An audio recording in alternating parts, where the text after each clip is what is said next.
দেখুন, وَمَنْ عَمِلَ صَالِحًا مِّنْ ذَكَرٍ أَوْ أُنْثَى وَهُوَ مُؤْمِنٌ فَأُولَئِكَ يَدْخُلُونَ الْجَنَّةَ।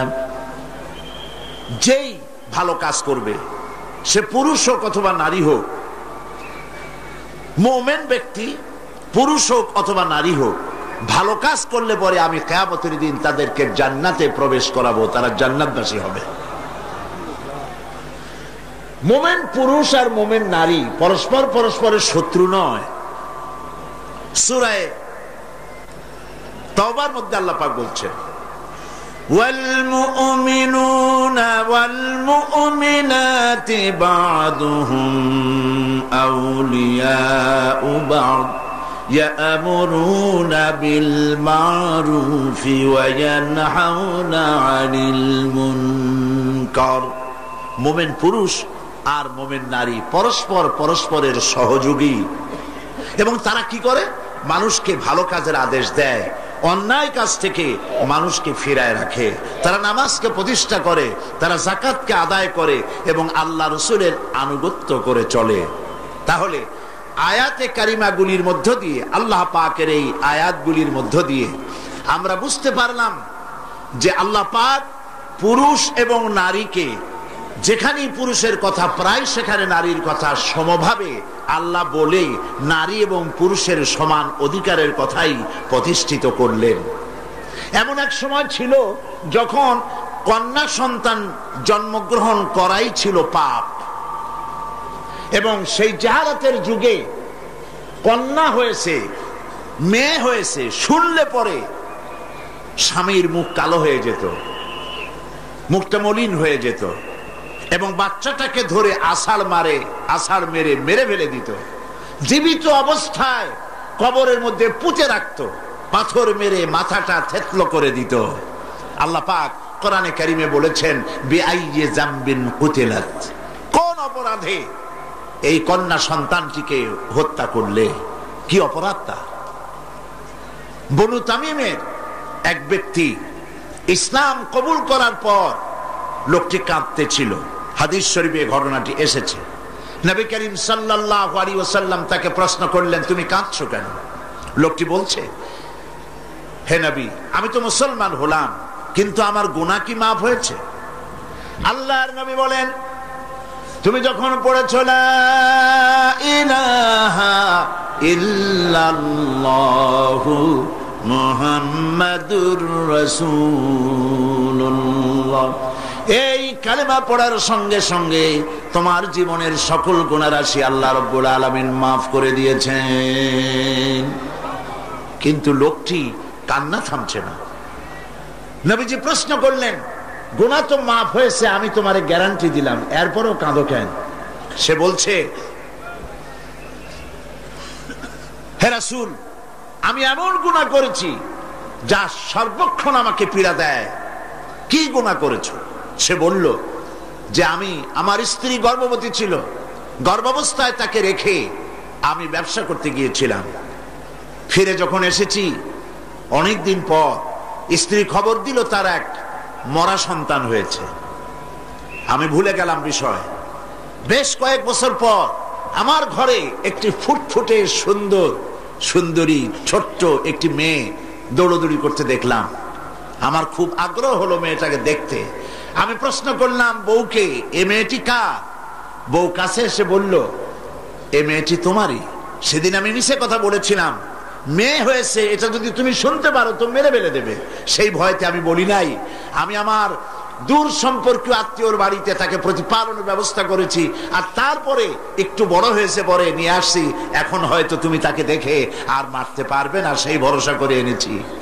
লোকটি বলল, হে রাসূল, আমি মেয়েটিকে আদর করলাম, স্নেহ করলাম, মমতা করলাম। কয়েকদিন যাওয়ার পর আমার মনের মধ্যে চিন্তা জাগলো, এই মেয়েটা তো শৈশব থেকে কৈশোরে পদার্পণ করবে, তারপরে যৌবন পাবে, এরপরে তাকে বিয়ে দিতে হবে। আমি সমাজপতি, আমার মেয়ে অন্যের বাড়িতে রান্না করে খাওয়াবে, অন্যের বাড়ির কাপড় চোপড় পরিষ্কার করবে, তাহলে তো আমার সম্মান বাঁচবে না, আমার ইজ্জত বাঁচবে না। আমি তখন সিদ্ধান্ত নিলাম এই অপমানের চাইতে মেয়েটিকে মেরে ফেলা অনেক ভালো। আমি আমার বউকে বললাম, মেয়েটিকে সাজিয়ে দাও, গুছিয়ে দাও, একটু বেড়াস। স্ত্রী সরল মনে মেয়েটাকে সাজিয়ে গুছিয়ে দিল। এই মেয়েটিকে নিয়ে আমি চললাম, কিছু দূর দৌড়ে যায় আমার সামনে, আবার পেছনে আমার কাছে আব্বা আব্বা বলে ছুটে আসে, আবার পেছনে পড়ে আবার আব্বা আব্বা করে দৌড়ে এসে আমাকে জড়িয়ে ধরে। এভাবে যেতে যেতে এক নির্জন এলাকায় গিয়ে, এক পাহাড়ি এলাকায় গিয়ে আমার চাদরের ভেতর থেকে মাটি খোঁড়ার যন্ত্র বের করে মাটি খোঁড়া আরম্ভ করলাম। মেয়ে আমার কাছে বসে বলছে, বাবা তুমি এত কষ্ট করছো কেন? সে তো বুঝতে পারতেছে না যে আমি তার জন্য কবর খনন করতেছি, আমি মাটি খুঁড়তেছি। মাটি এসে আমার জামায় লাগে, দাড়িতে লাগে, আর আমার মেয়ে আমার পাশে বসে আমার দাড়ি থেকে, জামা থেকে ধুলাবালি সরায় দিচ্ছে আর বলছে, বাবা তুমি এত কষ্ট করছো কেন? গর্তটা যখন খনন করা হয়ে গেল, মেয়েটার হাত পা বাঁধা শুরু করলাম। মেয়ে বুঝতে পেরেছে আমি তাকে মেরে ফেলবো। মেয়ে তখন বলছে, বাবা আমাকে মেরো না, আমি তোমাকে বাবা ডেকে তোমাকে সমাজে নিন্দনীয় করব না, আমাকে মেরো না। আমি তার কোনো কথা শুনলাম না, হাত পাও বেঁধে সজোরে কুয়ার ভিতরে, গর্তের ভিতরে নিক্ষেপ করলাম। মেয়েটি আমার চিৎকার মেরে বলতেছে, বাবা আমাকে মেরো না, আমি তোমাকে বাবা বলে শরম দিব না। লোকটি বলছে, রাসূল আমার পাষাণ হৃদয় গলল না, শেষবারের মতো একটা পাথরকে উঁচু করে আমি আমার মেয়ের মস্তককে লক্ষ্য করে এই পাথর সজোরে নিক্ষেপ করলাম। মেয়ের বুক ফেটে রক্ত ফিনকি দিয়ে বেরিয়ে গেল, আর মেয়ের মুখ থেকে আব্বা বলে একটা চিৎকার বেরোলো। ওই আব্বা চিৎকার এখনো যেন আমার কানে আমি শুনতে পাই। হাদিস শরীফে এসেছে, নবীজি কাহিনী শুনতেছিলেন আর নবীজির রহমতের নবীর চোখ দিয়া পানি পড়ে দাড়ি ভিজে ভিজে পড়তেছিল। এমন সময় ছিল যখন নারীদের কোনো সম্মান ছিল না, ইজ্জত ছিল না। নারীর সম্মান কে দিল? আল্লাহ দিলেন। বলেন কে দিলেন? আজ নাস্তিক মুরতাদ শ্রেণীর বুদ্ধিজীবীরা, কলামিস্টরা দরদ নিয়ে গিয়ে আসছে, নারীরা নির্যাতিতা হচ্ছে, ইসলাম নাকি ঠকাইছে তাদেরকে। তারা ইসলামের বিরুদ্ধে নানান কথা বলছে। আজকে আমাদের জানতে হবে ইসলাম কি দিল আর পাশ্চাত্য কি দিল। নারী, ইসলাম যা দিয়েছে নারীকে, পুরুষকে নারীকে ইসলাম যে সমান অধিকার দিয়েছে, পৃথিবীতে কেউ তা দিতে পারে না। নারীর জীবনে তিনটা ভাগ করা যায়, নারীর জীবনকে তিনটা ভাগ করা যায়। প্রথমে সে কন্যা হিসেবে পৃথিবীতে আসে, এরপরে এই কন্যাটি কিশোরী হয়, তারপরে যৌবন পায়, এরপরে একদিন বিয়ে হয়ে যায়, তখন সে স্ত্রী হয়, বধূ হয়। তো প্রথম স্তর হচ্ছে, প্রথম অধ্যায় নারীর জীবনের প্রথম অধ্যায় সে কন্যা, দ্বিতীয় অধ্যায় সে বধূ, তৃতীয় অধ্যায় সে মাতা হয়ে যায়। ইসলাম এই তিন অধ্যায় নারীকে কি দিল, কি অধিকার দিল, এবং স্বামী আর স্ত্রীর মধ্যে কি সম্পর্কে গড়ে দিল ইসলাম, তা আমাদের জানা দরকার। দেখুন, নবী করিম সাল্লাল্লাহু আলাইহি সাল্লাম একটা কন্যাকে কি মর্যাদা দিচ্ছেন। হাদিস শরীফে এসেছে, যখন কোন ঘরে একটি কন্যা সন্তান জন্মগ্রহণ করে, ওই ঘরের ভিতরে তখন এক রহমতের ফেরেশতা আসে, এসে বলে, আসসালামু আলাইকুম ইয়া আহলাল বাইত, হে ঘরের মালিকেরা, হে ঘরের গৃহবাসীরা, তোমাদের উপরে আল্লাহর রহমত বর্ষিত হোক। ফেরেশতা চলে যায় কন্যাটির কাছে, ওই নবজাত কন্যার কাছে গিয়ে নূরের তৈরি পর দিয়ে এই কন্যার মাথা বুলায় আর বলতে থাকে, এই কন্যাটিকে যে যত্ন করবে, আদর করবে, আদর শিখাবে, সাহায্য করবে, আল্লাহর সাহায্য কিয়ামত পর্যন্ত তার সাথে অব্যাহত থাকবে। এই হাদিস ছেলের জন্য এরকম একটি হাদিস নাই, এরকম একটি হাদিস এসছে মেয়েদের জন্য। সুবহানাল্লাহ।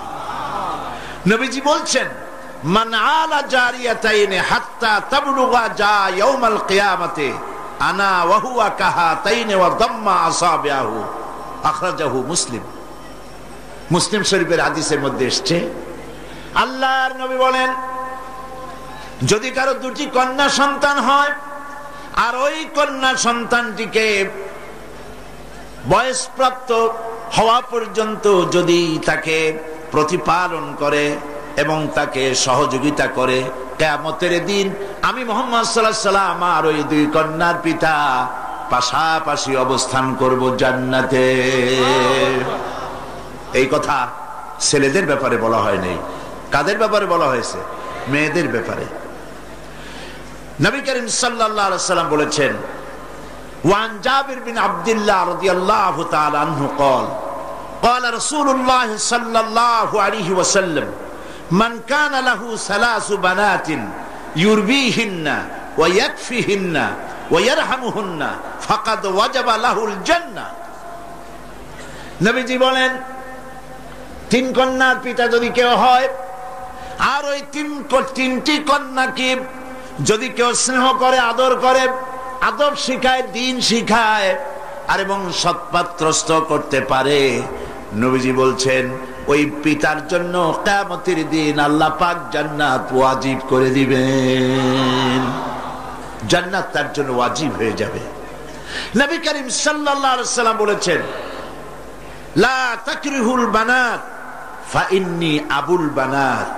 রাসূলুল্লাহ সাল্লাল্লাহু আলাইহি ওয়াসাল্লাম বলেছেন, কন্যাদেরকে ঘৃণা করো না, কারণ আমি মুহাম্মদ সাল্লাল্লাহু আলাইহি ওয়াসাল্লাম কন্যাদের পিতা। সুবহানাল্লাহ।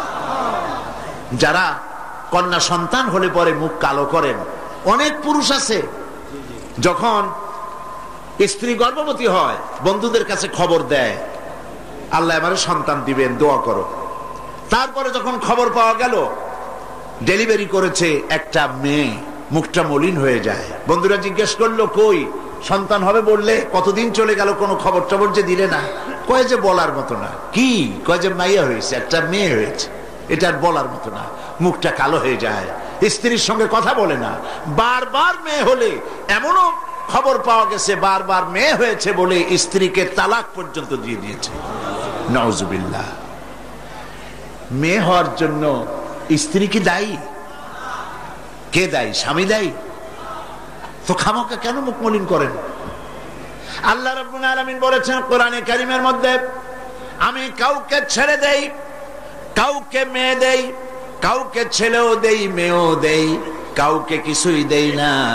ইন্নাল্লাহা আলা কুল্লি শাইইন কাদির। সমস্ত জিনিসের উপরে ক্ষমতা কার? আল্লাহ পাকের। সন্তান হয় না, আল্লাহর কাছে চাও, ছেলেও দিতে পারেন, মেয়েও দিতে পারেন, তার ইচ্ছা। বারবার মেয়ে হয়েছে তো কি ক্ষতি হয়েছে? কি ক্ষতি হয়েছে? নবী করিম সাল্লাল্লাহু আলাইহি ওয়াসাল্লামের সন্তানদের মধ্যে মেয়েও ছিল, ছেলেরাও ছিলেন, কিন্তু ছেলেরা সব মারা গেলেন। বেঁচে থাকলেন কারা? বলেন, কারা বেঁচে থাকলেন? একটি হাদিস আপনি খুঁজে বের করতে পারবেন না যে নবী করিম সাল্লাল্লাহু আলাইহি ওয়াসাল্লাম কখনো আল্লাহ পাকের দরবারে হাত তুলে বলেছিলেন যে আল্লাহ, ছেলেগুলি তো সব তুমি নিয়ে গেলে, সব মেয়েগুলির বাঁচায় রাখলে, তুমি দয়া করে আমাকে আরেকটি ছেলে দান করো। এরকম একটি হাদিস নাই। সুতরাং কন্যা হিসেবে নারীর জীবনের তিনটি অধ্যায়ের একটি অধ্যায় হলো কন্যা। সেই কন্যার অধিকার প্রতিষ্ঠিত করেছে ইসলাম। সুবহানাল্লাহ। এবার কিছুদিন পর সে বউ হয়ে গেল, স্ত্রী হলো যৌবন পাওয়ার পর। এখন দেখেন কোরআন তাকে কি অধিকার দিচ্ছে। আল্লাহ রাব্বুল আলামিন বলেন, وَمِنْ آيَاتِهِ أَنْ خَلَقَ لَكُمْ مِنْ أَنْفُسِكُمْ أَزْوَاجًا لِتَسْكُنُوا إِلَيْهَا وَجَعَلَ بَيْنَكُمْ مَوَدَّةً وَرَحْمَةً। আল্লাহ পাকের অসংখ্য নিদর্শনের ভিতরে এটি একটি নিদর্শন যে তোমাদের থেকে আল্লাহ পাক তোমাদের জোড়া সৃষ্টি করেছেন এবং তোমাদের মধ্যে ভালোবাসা আর সহৃদয়তার সৃষ্টি করেছেন। ভালোবাসা কে সৃষ্টি করলেন? মেয়ে ঢাকা, বিয়ে করেছে চট্টগ্রামের ছেলে। দুজনের চাল চলন ভিন্ন, ভাষাও ভিন্ন। ঢাকার মেয়ে বলে কোথায় যাবেন, চট্টগ্রামের ছেলে বলে খড়ে যাবে। দেখছেন অবস্থা? ঢাকার মেয়ে বলছে পাশে বসেন, আর চট্টগ্রামের ছেলে বলছে এন্দি বইউন। ভাষায় বেশ কম না? ভাষায় বেশ কম, চাল চলনে বেশ কম, খাওয়ায় বেশ কম, রুচিতে বেশ কম। তো মারামারি হওয়ার কথা ছিল প্রত্যেক দিন। আল্লাহ পাক বলেন আমি ভালোবাসার সৃষ্টি করেছি দুজনের মধ্যে। সুবহানাল্লাহ, আমি ভালোবাসার সৃষ্টি করে দিয়েছি। ওয়া জাআলা বাইনাকুম মাওয়াদ্দা, পরস্পর পরস্পরের জন্য আকর্ষণ সৃষ্টি করেছি। ওয়া রাহমা, আর সহৃদয়তা করুণার সৃষ্টি করেছি। যখন বার্ধক্যে পৌঁছে যায় স্বামী আর স্ত্রী, তখন উভয়ের মধ্যে করুণার সৃষ্টি করে দেই, মহব্বত আরো বাড়ায় দেই। সুবহানাল্লাহ বলবেন না? তো তোমার থেকে তোমার জোড়া সৃষ্টি করা হয়েছে, এখন এই স্ত্রীর প্রতি সদ্ব্যবহার করো। ওয়ালাহুন্না মিসলুল্লাযী আলাইহিন্না বিল মা'রুফ, আল্লাহ পাক বলেন সদ্ব্যবহার পাওয়ার ওই পরিমাণ অধিকার নারীদের উপরে তোমার আছে যতখানি অধিকার নারীদের উপর পুরুষের আছে। সদ্ব্যবহার শুধু তার কাছেই আশা করো না, সেও তোমার কাছে যে সদ্ব্যবহার আশা করে সেটাও তুমি তাকে দিতে শেখো। হুন্না লিবাসুন লাকুম ওয়া আনতুম লিবাসুন লাহুন্না। ইসলাম কোথায় নিয়ে গেছে, সম্পর্ক কত বাড়িয়ে দিল। হুন্না লিবাসুন লাকুম ওয়া আনতুম লিবাসুন লাহুন্না, তোমরা স্ত্রী তোমার ভূষণ স্বরূপ আর তুমি তোমার স্ত্রীর ভূষণ স্বরূপ। ভূষণ মানে কি? পোশাক। পোশাকের কথা কেন বলা হলো? এই জন্য বলা হয়েছে পোশাক মানুষের কয়েকটা উপকার করে, শুধু শীত আর গরম নিবারণ করে না। পোশাক মানুষের আয়েব ঢেকে রাখে, পোশাক মানুষের সম্মান, তার লজ্জা ঢেকে রাখে। এই একের সাথে অপরের পোশাকের দৃষ্টান্ত আল্লাহ পাক দিলেন। এর অর্থ হচ্ছে পরস্পর পরস্পরের আয়েবকে ঢেকে রাখবে, একজন আরেকজনের আয়েবকে মানুষের সামনে পেশ করবে না, একজন আরেকজনকে শরম দিবে না, পরস্পরের সাথে মিলেমিশে থাকবে, একথা আল্লাহ পাক বললেন। ওয়াশিরুহুন্না বিল মারুফ, আর তোমরা স্ত্রীদের সাথে সদ্ব্যবহার করো। কে বলছেন? আল্লাহ পাক বলছেন। স্ত্রীদের ভিতরে সদ্ব্যবহার স্ত্রীদের সাথে কিভাবে করতে হবে, সব ব্যাপারে রাসূলুল্লাহ হচ্ছেন আদর্শ। লাকাদ কানা লাকুম ফি রাসূলিল্লাহি উসওয়াতুন হাসানাহ, সমস্ত ব্যাপারে তোমাদের জন্য মহত্তম আদর্শ হলেন নবী করিম সাল্লাল্লাহু আলাইহি ওয়াসাল্লাম। হুজুর সাল্লাল্লাহু আলাইহি ওয়াসাল্লাম বলেছেন তোমাদের মধ্যে উত্তম সেই যে ব্যক্তি তোমাদের স্ত্রীর কাছে উত্তম, আমি আমার স্ত্রীদের কাছে উত্তম ব্যক্তি। সুবহানাল্লাহ বলবেন না? এবার দেখেন নবীজি আদর্শ দেখালেন স্বামী স্ত্রীর সঙ্গে সম্পর্কটা কেমন হবে। হযরতে খাদিজা রাদিয়াল্লাহু তাআলা আনহা আর নবীজির ভিতরে কেমন মহব্বত ছিল, কেমন আকর্ষণ ছিল। তিনি যখন হযরত খাদিজাকে বললেন, খাদিজা আল্লাহ আমাকে নবী বানিয়েছেন, আমার উপর ঈমান আনো, এক আল্লাহর উপরে ঈমান আনো। হযরতে খাদিজা এক মুহূর্ত, একটি চোখের পলকও তিনি দেরি করেন নাই। যখনই নবীজি তাকে ঈমান আনতে বলেছেন, হযরত খাদিজা পড়েছেন লা ইলাহা ইল্লাল্লাহু মুহাম্মাদুর রাসূলুল্লাহ। নবী করিম সাল্লাল্লাহু আলাইহি ওয়াসাল্লাম বলেছেন আকাশের নিচে জমিনের উপরে খাদিজার মতো উত্তম মহিলা পৃথিবীতে আর নাই। কি সম্মান আল্লাহ পাক তাকে দিয়েছেন। আল্লাহ পাক নিজে হযরতে খাদিজাকে সালাম জানিয়েছেন। সুবহানাল্লাহ বলবেন? হেরা পাহাড়ে হযরতে জিবরাইল আলাইহিস সালাম নবীজির সঙ্গে কথা বলছেন, ওহী নিয়ে এসেছেন। কিছুক্ষণ পরে হযরতে জিবরাইল বলেন, ইয়া রাসূলুল্লাহ, আমি দেখতে পাচ্ছি খাদিজা আপনার জন্য খানা নিয়ে আসতেছেন। খাদিজা যখন আপনার কাছে পৌঁছে যাবে আপনি খাদিজাকে বলবেন আল্লাহ রাব্বুল আলামিন আজ আমি আসার সময় আমার মাধ্যমে খাদিজাকে সালাম জানিয়েছেন।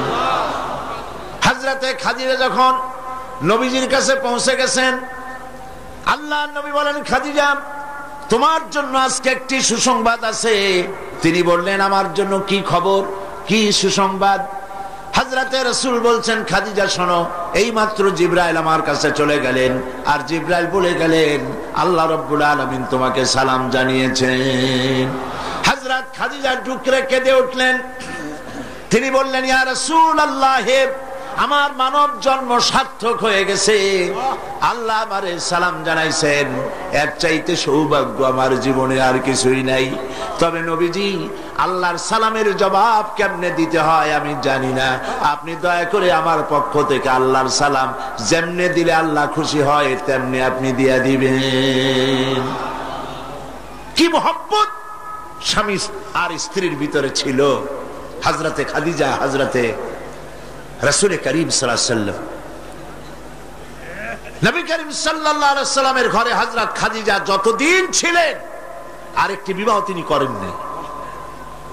হযরত আয়েশা বলছেন, নবীজি আমার কাছে ঘুমানো ছিলেন, গভীর রাত্রে আমার ঘুম ভেঙে গেল। আমি চিন্তা করলাম নবীজি কোথায় গেলেন, মনে করলাম অন্য কোন স্ত্রীর ঘরে গেছে নাকি। আমি খুঁজতে লাগলাম, কোন ঘরে পাওয়া গেল না। খুঁজতে খুঁজতে অবশেষে আমি নবীজিকে পেলাম রিয়াদুল জান্নাতের ভেতরে, মসজিদে নববীর জান্নাতের টুকরার ভেতরে বসে নবীজি মোনাজাত করতেছেন। আমিও পিছনে আল্লাহর দরবারে হাত তুললাম।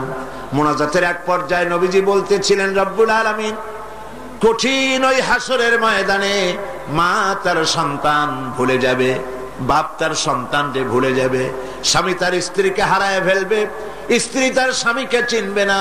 ওই কঠিন হাসরের ময়দানে আয় আল্লাহ তাআলা, আমি যেন আমার খাদিজারে হারায়া না যাই। মোনাজাত শেষ হওয়ার পর হযরত আয়েশা বলেন, ইয়া রাসূলুল্লাহ, খাদিজা এই বুড়ির কথা এখনো কেন আপনার মনে পড়ে? খাদিজার পরে কুমারী মেয়েও তো আপনি বিয়ে করেছেন, খাদিজার কেন বুড়ির কথা ভুলতে পারেন না? নবীজি বলেন, আয়েশা রে, খাদিজার সম্পর্কে এরকম কথা আর তুমি বলবে না। তোমরা জানো না, তোমরা সবাই আমার সুদিনের স্ত্রী, আর খাদিজা আমার এমন সময়ের স্ত্রী যখন এই মক্কা নগরীতে মুহাম্মদ সাল্লাল্লাহু আলাইহি ওয়াসাল্লামের পাও রাখার জায়গা ছিল না। হযরত আয়েশা বললেন, ইয়া রাসূলুল্লাহ, আমি ক্ষমা চাই, আমাকে মাফ করে দিন। আমি খাদিজার সম্পর্কে এমন কথা আর উচ্চারণ করব না, তবে খাদিজার সম্পর্কে আমারে কিছু কথা শোনান। হযরতে নবীজি বলেন, আয়েশা রে, শোনো, আমার সঙ্গে বিবাহের পর খাদিজার ধন সম্পত্তি যা ছিল আল্লাহর রাস্তায় সব উজাড় করে দিয়েছে। কতদিন না খেয়েও থেকেছে, একদিনের জন্য বলে নাই আপনার সাথে বিয়ে হয়েছে বলে আজ আমি না খাইয়ে আসি। সারাদিন সারা রাত দাওয়াতের কাজ করে আমি যখনই দরজার কাছে ফিরেছি, যত রাত হোক না কেন, একবার বলেছি খাদিজা, অমনি দরজা খুলে গেছে।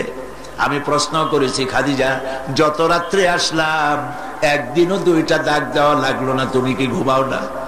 হযরতে খাদিজা বলেছেন, ইয়া রাসূলুল্লাহ, আপনি দ্বীনের দাওয়াতের জন্য ব্যস্ত থাকেন, কষ্ট করেন, আমি মনে মনে ভাবি আমি যদি ঘুমায় থাকি রাতের বেলায়, আর নবীজি যদি দরজার কাছে এসে খাদিজা খাদিজা বলে ডাকাডাকি করেন, উঠতে যদি আমার দেরি হয় আল্লাহর নবীর সঙ্গে বেয়াদবি হয়ে যাবে, এইটা মনে করে বিছানায় না ঘুমাইয়া যতক্ষণ আপনি না ফেরেন এই দরজাটার সাথে পিঠ লাগাইয়া দাঁড়াইয়া দাঁড়াইয়া ঘুমায়।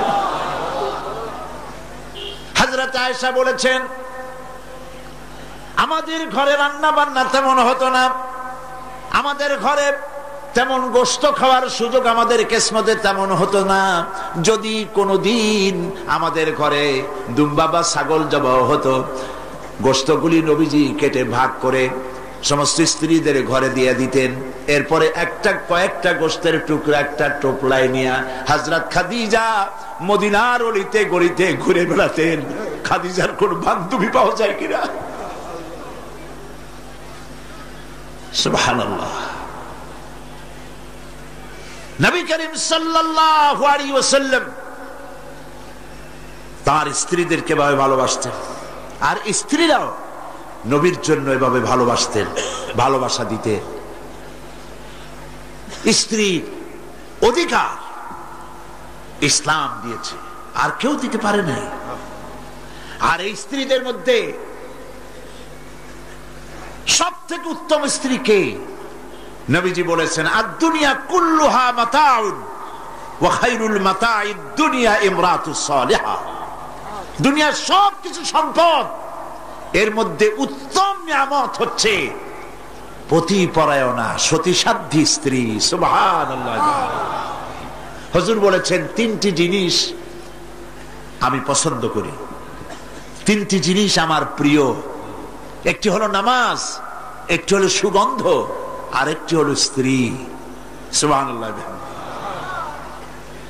এই স্ত্রীকে সমান অধিকার দিয়েছে নবীজি। আল্লাহর ইসলাম সমান অধিকার দিয়েছে। নারীর অর্থনৈতিক অধিকার প্রতিষ্ঠিত করেছে ইসলাম, তাকে অর্থনৈতিক অধিকার দিয়েছে, মহারানার ব্যবস্থা করেছে। কোরআন বলছে, ফাতুহুন্না উজুরাহুন্না ফারিদা, ফরজ রূপী দায়িত্ব হিসাবে স্ত্রীর মহারানার টাকা আদায় করে দাও।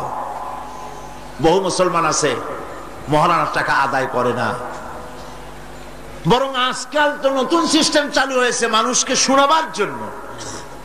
বিবাহের মজলিসে বলা হয়, অমুকের মেয়ে অমুকের ছেলে বিয়ের মহারানা কত?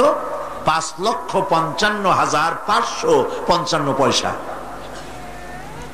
সামনে একটা টাকা বা পয়সা জিরো থাকতে পারবে না, একটা নিয়ম নীতি করে নিয়েছে।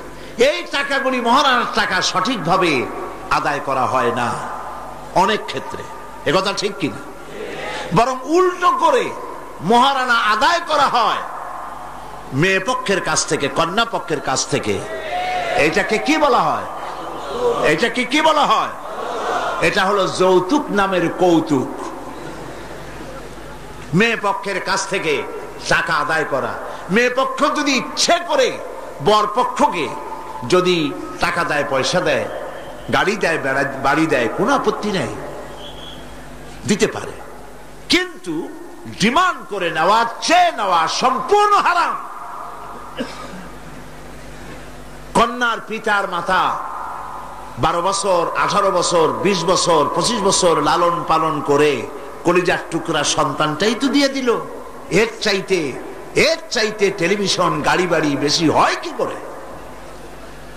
এই যৌতুক বাংলাদেশের সর্বত্র আছে, অবশ্য চট্টগ্রামে নাই।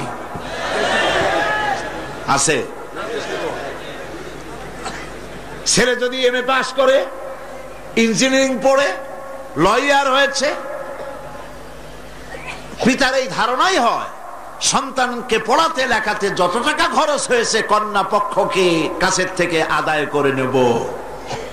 এবং সেই জন্য বিয়ের সময় দাবি করা হয়, 50 লক্ষ টাকা দিতে হবে, গুলশানে 3টা বাড়ি দিতে হবে, মঙ্গল গ্রহে অফিস বানায় দিতে হবে। আপনার ছেলে এমএ পাস করেছে, লয়ার হয়েছে, ব্যারিস্টার হয়েছে, তো কি হয়েছে? আপনি কেন নির্যাতন করবেন কন্যা পক্ষকে? জায়েজ নাই, হারাম। শুকরের মাংস যেমন হারাম, কন্যা পক্ষের কাছ থেকে জবরদস্তি করে চেয়ে ডিমান্ড করে যৌতুক আদায় করা ওরকমই হারাম। এই কাজটি কি আপনারা করবেন? এই কাজটি কি করবেন? বিবাহ করবে, বিবাহ করাবেন ছেলেকে ভালোবাসা দিয়ে, টাকা দিয়ে, পয়সা দিয়ে বিবাহ করায়া মেয়ে একটা ঘরে নিয়ে আসবেন, কন্যা পক্ষের উপরে চাপ সৃষ্টি করবেন না। তো নারীকে মহারানা দেওয়ার ব্যবস্থা ইসলাম করেছে। কে ব্যবস্থা করেছে বলেন? ইসলাম করেছে। এবার আরো দেখুন আল্লাহ পাক কি বলছে, وَإِذَا أَتَيْتُمْ إِحْدَاهُنَّ قِنْطَارًا فَلَا تَأْخُذُوا مِنْهُ شَيْئًا। তো যে তোমরা নারীদেরকে স্তূপ পরিমাণ অর্থ করি যদি দান করো, তাহলে সামান্য তার থেকে ফেরত নিও না। আল্লাহ পাক চান মহিলাদের কাছে, নারীদের কাছে কিছু পুঁজি থাকুক, টাকা পয়সা থাকুক, আল্লাহ এটা চান। যদি তুমি কিছু দাও, তা যদি স্তূপ আকারেও হয়, তবুও সেগুলিকে ফেরত নিও না, ফেরত দিও না। বহু মুসলমান আছে আমাদের সমাজে, হজ করে, নামাজও পড়ে, কপালে দাগও পড়ে গেছে, তার ব্যবসা আছে, ধানি জমিনও আছে, বিবাহের সময় মেয়েকে টাকা কড়ি দিয়ে, ব্যবসা টাকা কড়ি যৌতুক টৌতুক দিয়ে বিদায় করে দেয়, সম্পত্তির ভাগ দেয় না, ব্যবসারও ভাগ দেয় না। আছে না এমন? আছে কিনা? আপনি কন্যাকে ঠকালেন, এর জন্য আল্লাহর কাছে আপনাকে দায়ী হতে হবে। মেয়েদেরকে অর্থনৈতিক অধিকার আল্লাহ এভাবে প্রতিষ্ঠিত করেছেন, সে মহিলাদেরকে অর্থনৈতিক দিক থেকে তাদেরকে নির্যাতন করা যাবে না। এবার মেয়েদেরকে শিক্ষার অধিকার দেওয়া হয়েছে, কোনটা দেওয়া হয়নি? তারা বলছে, ইসলামের দুশমনেরা বলে নারীদেরকে ইসলাম ঠকাইছে। কোথা থেকে ঠকালো? কন্যা হিসেবে মর্যাদা দিল, বধূ হিসেবে মর্যাদা দিল, তারপরে অর্থনৈতিক সুযোগ করে দিল, এবার শিক্ষার অধিকারও প্রতিষ্ঠিত করলো। হযরতে আয়েশা রাদিয়াল্লাহু তাআলা আনহা, তিনি শিক্ষয়িত্রী ছিলেন, হাজার হাজার সাহাবীর উস্তাদ ছিলেন। সুবহানাল্লাহ বলেন। হাদিসের উস্তাদ ছিলেন, তাফসীরের উস্তাদ ছিলেন, ফিকহের উস্তাদ ছিলেন। শিক্ষার অধিকার ইসলাম দিয়েছে নারীকে। নারীরা লেখাপড়া করতে পারবে, কোনো অসুবিধা নেই। এভাবে অধিকার শুধু অর্থনৈতিক নয়, লেখাপড়ার অধিকার দিল। তালাকের একটি অধিকার, এটি একটি গুরুত্বপূর্ণ বিষয়।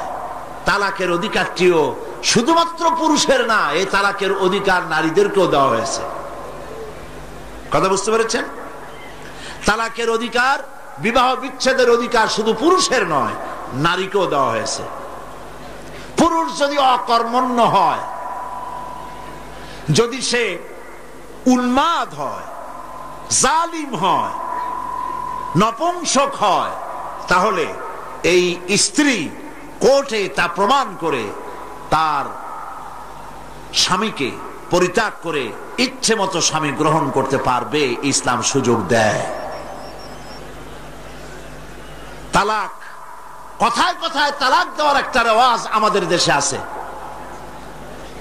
বাংলাদেশে যদি আল্লাহ কোনদিন দয়া করে ইসলামী রাষ্ট্র প্রতিষ্ঠিত করে দেন, তাহলে কথায় কথায় তালাক দেওয়ার এই প্রথাকে বন্ধ করে দেওয়া হবে।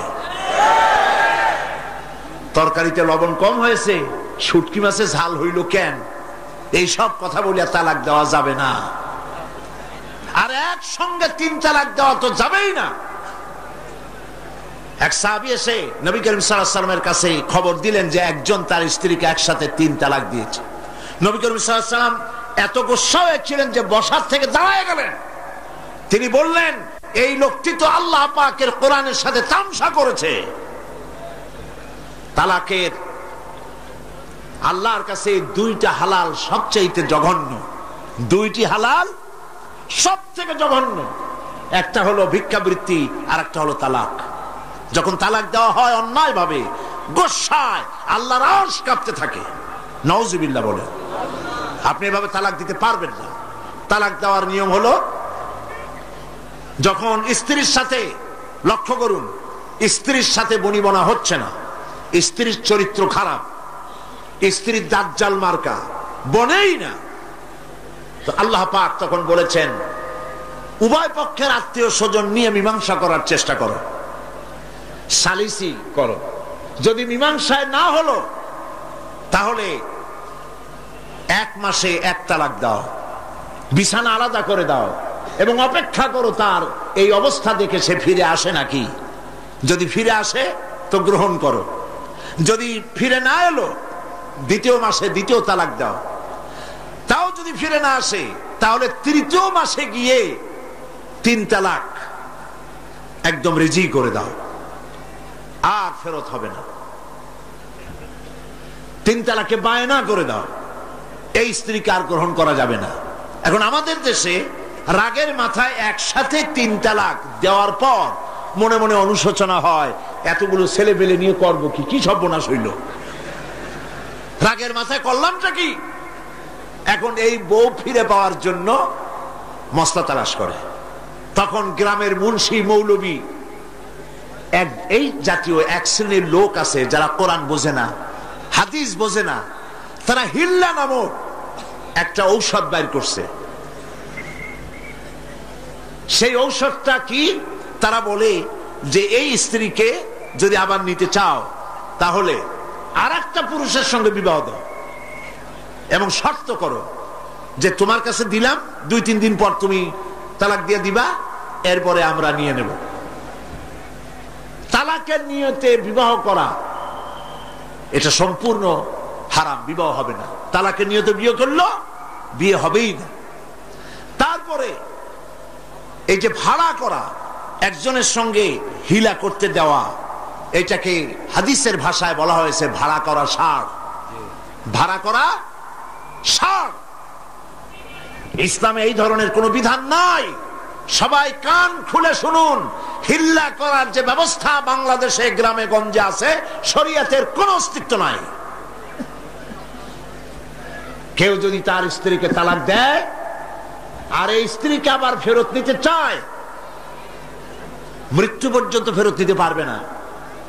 একটা পথ আছে, সেই পথটা হলো এই স্ত্রী যদি ইচ্ছে করে কোনো স্বামী গ্রহণ করেন, আর সেই স্বামী যদি ইচ্ছে করে ঘটনাচক্রে তালাক দেয়, অথবা ঘটনাচক্রে সেই স্বামীর যদি মৃত্যু হয়, তাহলেই কেবলমাত্র প্রথম স্বামীর কাছে আসতে পারবে। এছাড়া প্রথম স্বামীর কাছে আসা কিয়ামত পর্যন্ত সম্ভব নয়। এইটা ইসলাম করেছে দৃষ্টান্তমূলক শাস্তি দেওয়ার জন্য। কথায় কথায় তালাক দেবা, বাগুন ভর্তায় মরিচ হইল কেন, এইসব শয়তানি চলবে না। এইটার জন্যই এই বিধান করা হয়েছে। এনজিওরা, ভারতের পাঁচটা গোলাম বুদ্ধিজীবীরা এই হিল্লাটাকে, এই যে হিল্লা ইসলামে নাই, সেই হিল্লার ফতোয়া ইসলামের মধ্যে বানাইয়া আলেম ওলামাদেরকে নিন্দনীয় করার জন্য চেষ্টা করেছে। আর এর জন্য ওদের বাহন হচ্ছে ভারতের পাঁচটা গোলাম বুদ্ধিজীবীদের বড় বাহন হলো দৈনিক জঘন্য কণ্ঠ, ইসলামের দুশ্মন, স্বাধীনতার দুশ্মন।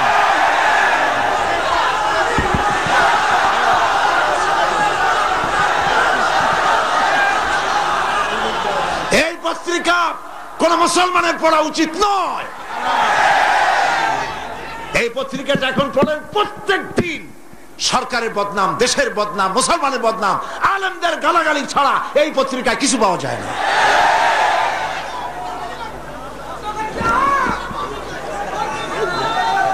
এই পত্রিকার মধ্য দিয়ে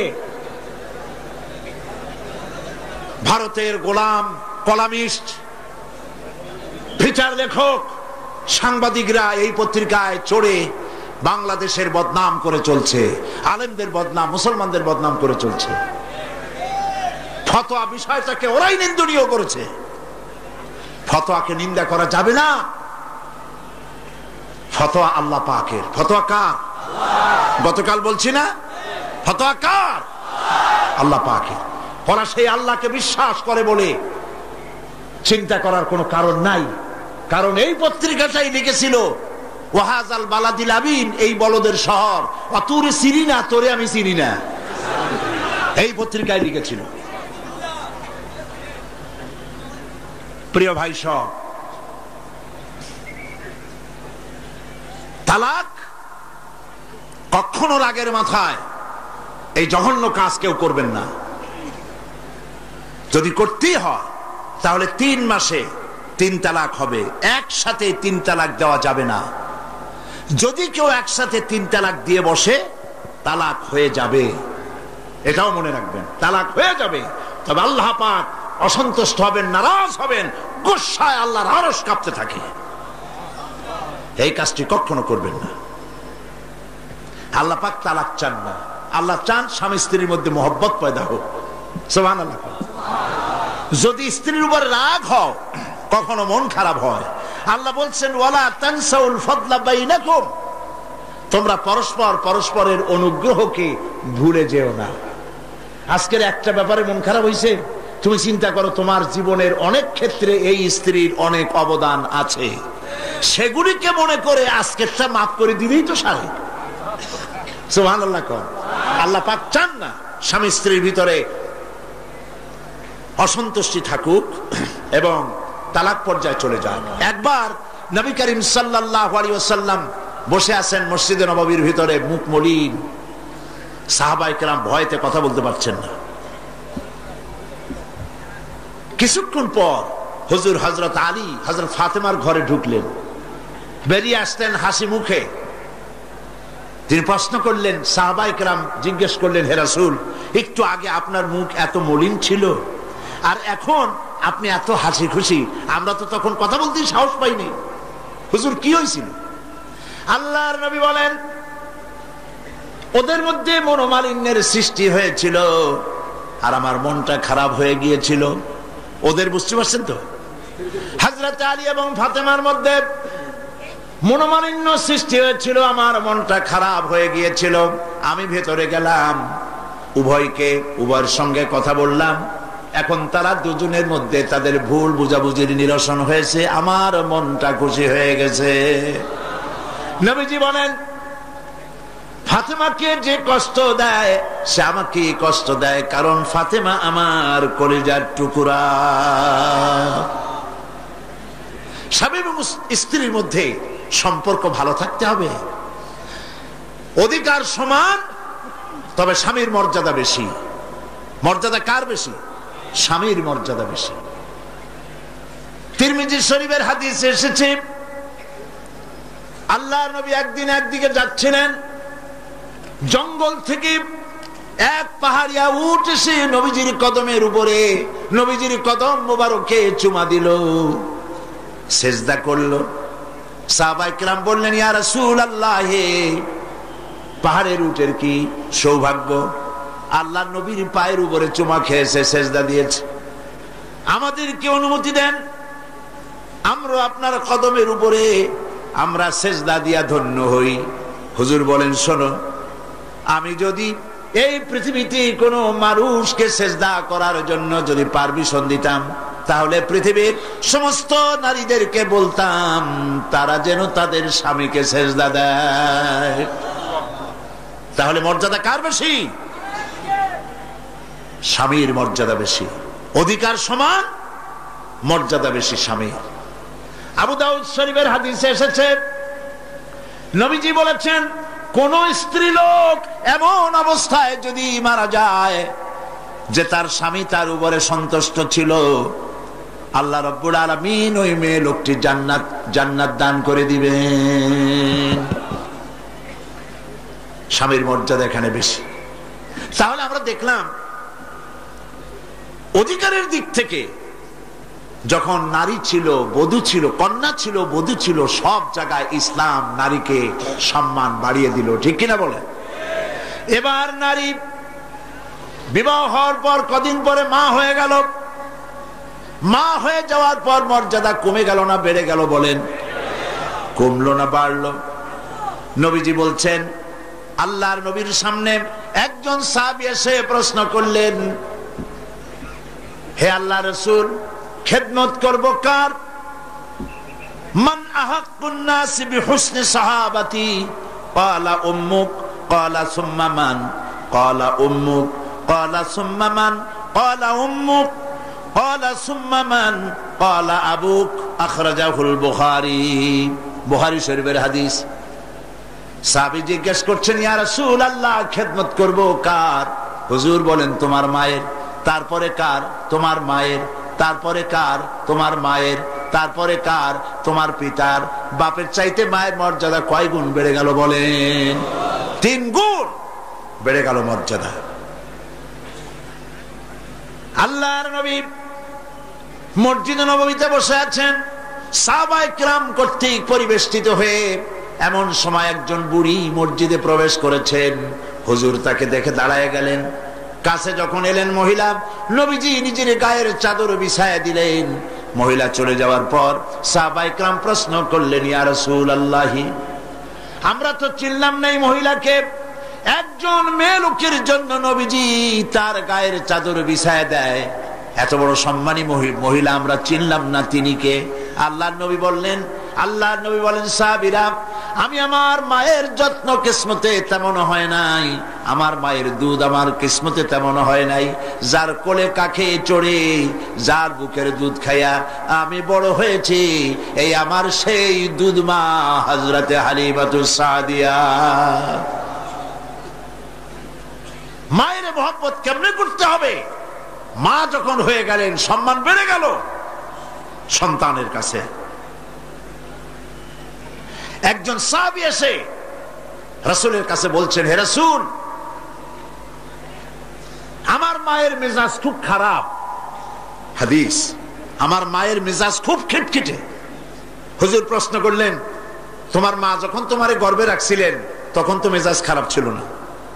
তিনি বললেন, হুজুর আমি সত্যি বলছি, মেজাজ খুবই খারাপ। হুজুর বলছেন, তোমাকে যখন তোমার মা ডেলিভারি করেছিল তখন তো মেজাজ খারাপ ছিল না? কয় না হুজুর, দারুণ খারাপ মেজাজ। হুজুর বললেন, তোমার 2.5 বছর 2 বছর ধরে যখন দুধ খাওয়াইছিল তোমার মা, তখন তো তার মেজাজ খারাপ ছিল না। সাহাবী যখন এর পরেও বললেন, ইয়া রাসূলুল্লাহ, আমি আমার মায়ের দুধের হক আদায় করে দিয়েছি। হুজুর বললেন, দুধের হক আদায় করেছো তুমি, তোমার মায়ের একটি শব্দের হক তুমি আদায় করতে পারো নাই। তুমি যদি পড়ে গেছো ছোট্টবেলায়, খাটের থেকে কোলের থেকে পড়ে গেছো, কেঁদে উঠছো, আর তোমার মা যে তখন বলেছে, সারা জীবন এই একটি শব্দের হক আদায় করতে পারবে না। মায়ের সম্মান ইসলাম এভাবে বাড়িয়ে দিল। আল্লাহ রাব্বুল আলামিন শিখায় দিলেন, وَقَضَى رَبُّكَ أَلَّا تَعْبُدُوا إِلَّا إِيَّاهُ وَبِالْوَالِدَيْنِ إِحْسَانًا। তোমার রবের পক্ষ থেকে এটা ফয়সালা হয়েছে যে আমার ইবাদত করার পর মা বাপের ইহসান করবে। দেখেন অবস্থাটা, দেখুন, লক্ষ্য করুন, আল্লাহর ইবাদতের পরেই বান্দা কার ইহসান করবে? বলেন কার? মা বাপের ইহসান করো। আল্লাহর ইবাদতের পরেই এটাকে লাগাই দেওয়া হয়েছে। আল্লাহ পাক সূরা বনী ইসরাঈলের ভিতরে পরিষ্কার করে বলেছেন, মা বাপের সামনে ধমক দিয়ে চোখ লাগায় কথা বলবে না। ওয়ালা তাকুল লাহুমা উফিন ওয়ালা তানহারহুমা, ঝিড়কি দিবে না, ধমক দিবে না। আর তাদের সঙ্গে কোন ভাষায় কথা বলবে তাও আল্লাহ শিখায় দিয়েছেন। আল্লাহ পাক বলেন, ওয়াকুল লাহুমা কাওলান কারীমা, সম্মান সূচক কথা বলো মা বাবার সাথে। আর দোয়া শিখায় দিলেন, বান্দারা তোমার মা বাবার জন্য আমার কাছে এই ভাষায় দোয়া করো, রব্বিরহামহুমা কামা রাব্বায়ানি সগীরা। জবান ছেড়ে দিয়ে সবাই পড়েন, রব্বিরহামহুমা কামা রাব্বায়ানি সগীরা। আয় আমার রব, আমার মা বাপ ছোটবেলায় আমাকে যেভাবে স্নেহের করে লালন পালন করেছে, আল্লাহ পাক তুমি দয়া করে আমাকে, আমার পিতা মাতাকে তোমার রহমতের কোলে লালন পালন করো। আল্লাহ পাক শিখাই দিয়েছেন। এই দোয়া করবেন তো? মনে থাকবে? প্রত্যেক নামাজের পরে মুনাজাতে এই দোয়া করবেন। একটু জোরে সরে পড়েন, লা ইলাহা ইল্লাল্লাহ, লা ইলাহা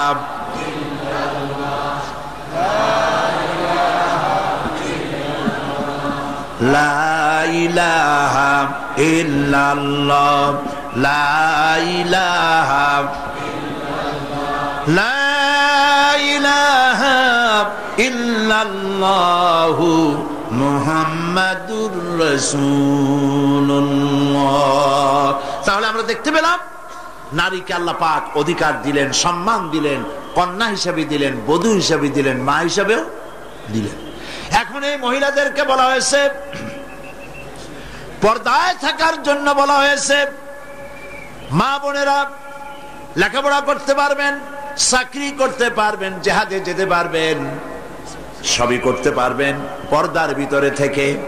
আল্লাহ পাক কোরআনে কারিমে বলেছেন ওয়াকারনা ফি বুয়ুতিকুন্না ওয়ালা তাবাররাজনা তাবাররুজাল জাহিলিয়াতিল উলা। ওয়াকারনা ফি বুয়ুতিকুন্না, তোমরা তোমাদের ঘরের মধ্যে থাকো আর জাহিলিয়াতের যুগে মতো করে সাজসজ্জা করে তোমরা বেরিও না, ঠাক ঠমক করে বেরিও না, সৌন্দর্য প্রদর্শনী করো না। মিস সুন্দরী প্রতিযোগিতা হয় না? হয় কিনা? সুন্দরী প্রতিযোগিতা হয় পৃথিবীর বিভিন্ন দেশে। Miss China, miss Thailand, miss American, miss Canada, এভাবে নাম হয়। বাংলাদেশেও আওয়ামী লীগের আমলে, গত সরকারের আমলে, মনে আছে আপনাদের? আমরা এর প্রতিবাদ করেছিলাম। পল্টনের মাঠে বিরাট সমাবেশ করে যে এইভাবে যদি সুন্দরী প্রতিযোগিতা, পৃথিবীর দ্বিতীয় বৃহত্তম মুসলিম দেশ, এই দেশে সুন্দরী প্রতিযোগিতা করা যাবে না। সুন্দরী প্রতিযোগিতা কি? সুন্দরী প্রতিযোগিতা করতে গিয়ে বিচারক মণ্ডলী সুন্দরীদের শরীরের যেসব জায়গা মাপজোপ করে তা কেবলমাত্র শয়তানের পক্ষেই সম্ভব, কোন মানুষের পক্ষে সম্ভব নয়। যারা এই বিচারক মণ্ডলী থাকে নির্লজ্জ, বেহায়া, তারা কি তার নিজের মেয়ের, নিজের বোনের শরীরের সেসব জায়গা মাপজোপ করতে পারবে? লম্পট। বাংলাদেশে সুন্দরী প্রতিযোগিতা কিয়ামত পর্যন্ত হতে দেওয়া হবে না।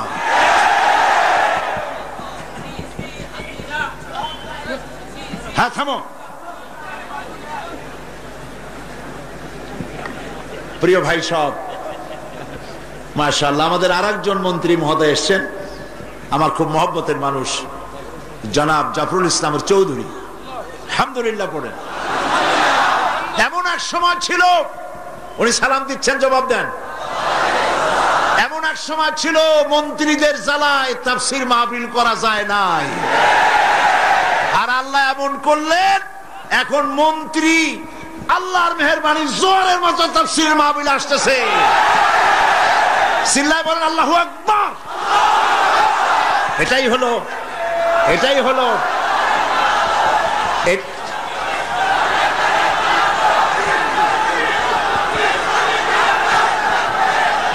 এটাই হচ্ছে,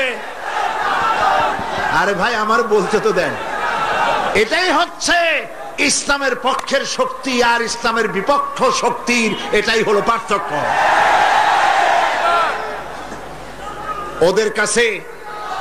ওদের কাছে নাস্তিক মোরতাদরা হলো নয়নের পুতুলি, কলিজার ঘিলু, মাথার মুন্ডু।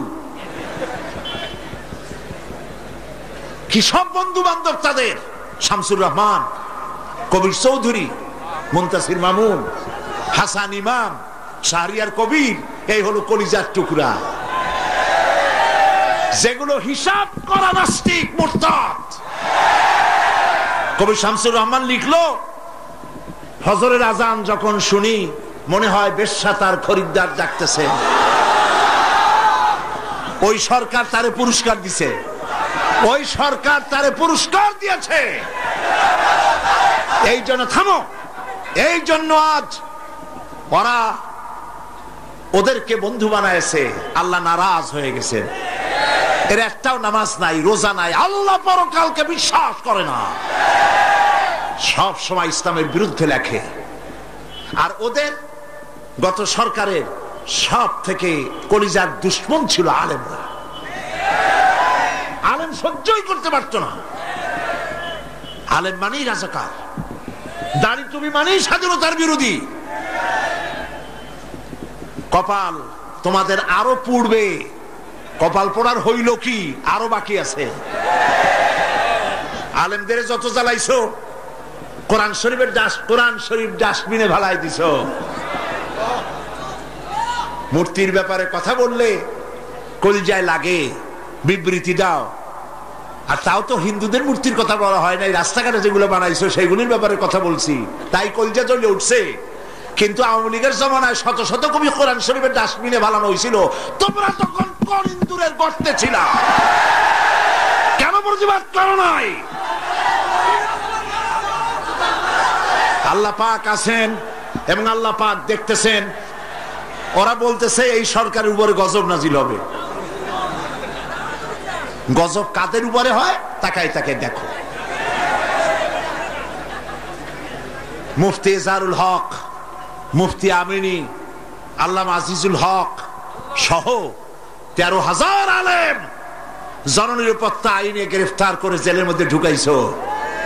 আল্লাহ দেখছে না? আল্লাহ দেখছে কিনা? আল্লাহ পাক দেখেছেন এবং জবাব আল্লাহ দিবেন ইনশাআল্লাহ। দেশ ক্রমেই ভালোর দিকে যাবে ইনশাআল্লাহ। বলেন ইনশাআল্লাহ। কারণ যে সরকার আলেমদেরকে সম্মান করে, যে সরকার আলেমদেরকে ভালোবাসে, মহব্বত করে, কোরআনের মাহফিলকে মহব্বত করে, আল্লাহর রহমত তাদের উপরে বৃষ্টির মতো নাজিল হবে। কারণ আলেমরাই সেরা, পৃথিবীর শ্রেষ্ঠ সন্তান আলেমরা। তারা উমানাউদ্দিন, দ্বীনের আমানত আলেমদের কাছে। এই যে মাথায় এই যে টুপি, এই টুপি কে পরাইছে? শামসুর রহমান নামক নাস্তিকেরা পরাইছে? মুরতাদরা পরাইছে? বুদ্ধিজীবীরা পরাইছে? মুসলমানদের মাথায় টুপি আলেমরা এনেছে। আপনার আমার বাপ দাদার মুখে যদি দাড়ি উঠে থাকে, এই দেশের আলেম পীর বুজুর্গ সুফি দরবেশরা উঠাইছে। ঠিক কিনা বলেন? মাদ্রাসা, মসজিদ, পর্দা, বোরখা কারা রেখেছে? আজও আলেমরা করেছে।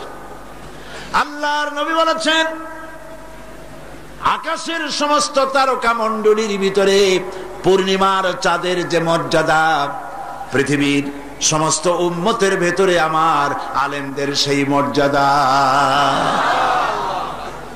সুতরাং ওলামাদেরকে মহব্বত করতে শিখুন, ভালোবাসতে শিখুন, সম্মান দিতে শিখুন।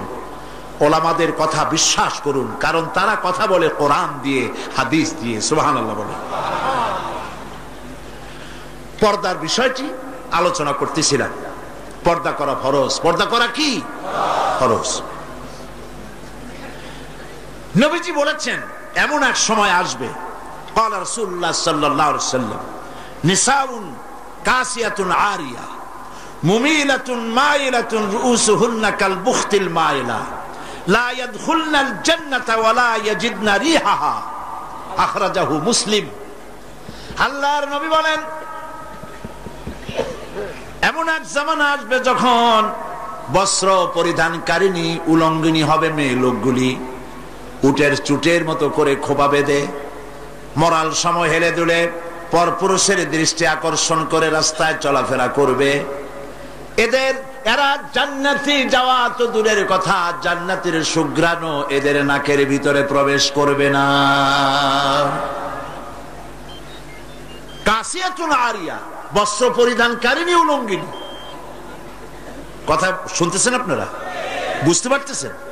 বস্ত্র পরিধানকারিণী উলঙ্গিনী মানে এমন কাপড় পরছে যা পরাও যা, না পরাও তাই, জান্নাতে যেতে পারবে না। এই জন্য অশালীন পোশাক বাদ দিতে হবে।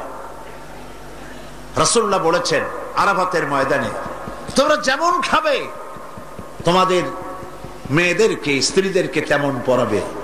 তোমরা যেমন খাবে তেমন তাদের খাওয়াবে। তোমরা যেমন পরবে তেমন তাদেরকে পরাবে। কেউ কেউ এর অর্থ করেছে যেমন খাবো তেমন খাওয়াবো, এটা তো ঠিক আছে। যেমন পরি তেমন তাদেরই পরাতে হবে। তো পুরুষও প্যান্ট শার্ট পরে, মেয়েদেরকেও প্যান্ট শার্ট পরানো শুরু করছে। নাউজুবিল্লাহ বলে। কিয়ামতের অনেকগুলি আলামত আছে। হযরত আলী রাদিয়াল্লাহু তাআলা হাদিস রওয়ায়াত করেছেন, কিয়ামতের পূর্বে 15টি লক্ষণ প্রকাশ পাবে। তিরমিজি শরীফের হাদিস। তার মধ্যে একটি লক্ষণ হলো এই, মেয়েরা পুরুষের পোশাক পরবে, পুরুষরা মেয়েদের পোশাক পরবে। এটা তো শুরু হয়ে গেছে। শুরু হয়েছে কিনা? মেয়েরা, আমাদের দেশেও এই প্রচলন শুরু হয়েছে। কোন কোন ক্ষেত্রে মহিলারা প্যান্ট শার্ট ইত্যাদি চাদরবিহীন এগুলি পরে রাস্তায় বেরোনো শুরু হয়ে গেছে। আবার পুরুষগুলি, আমাদের দেশে এগুলি কম, বিদেশে দেখেছি কানে দুল পরে। আমাদের দেশে দুল পরা শুরু করছে কিনা আমার চোখে এখনো পড়ে নাই। আছে? আমি তো এত খতায় দেখি, তারপরেও আমার নজরে পড়ে নেই।